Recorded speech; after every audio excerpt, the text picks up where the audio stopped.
ఎండాకాలం పెళ్లిల సీజనే కాదుల్లో పండగ సీజన్ కూడా ఊర్ల పొంట దుర్గమ్మ పండగలు మైసమ్మ పండగలు మారెమ్మ పండగలు కాటమయ్య పండగలు జోరుగా అవుతుంటాయి. మంచిగా బోనాలు ఊదిచ్చి డప్పులు కొట్టుకుంటా శిగాలు ఊక్కుంటా గుడికి అడుకోతారు.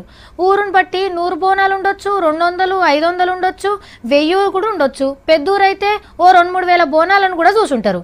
అంతే కదా. కానీ ఈ ఊరు బోనాలు చూడురు ఎన్నున్నాయో.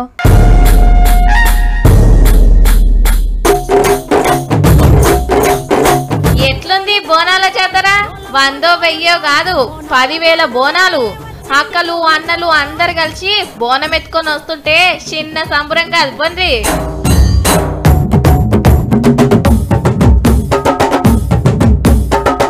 జగిత్యాల జిల్లా పెద్దాపూర్ మల్లన్న జాతర సంబురం ఇది. కాముని పున్నం తర్వాత వచ్చే ఫస్ట్ ఆయితారం నాడు మల్లన్నకు బోనాలు ఎక్కిస్తారు.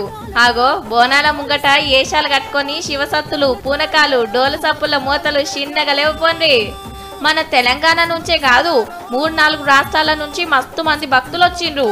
వేల మంది బోనం ఎత్తుకొని గుడి చుట్టూ తిరుగుతుంటే ఏమన్నా అనిపించిందా? చూసినోళ్లకు చూసినంత. పిల్లం పల్లెం కుడుకలు బెల్లం తర్వాతన యాపకమలు చేసెను గానం. పిల్లం పల్లెం షావల కాలం మెరుస్తాంది తెలంగాణ తలపై.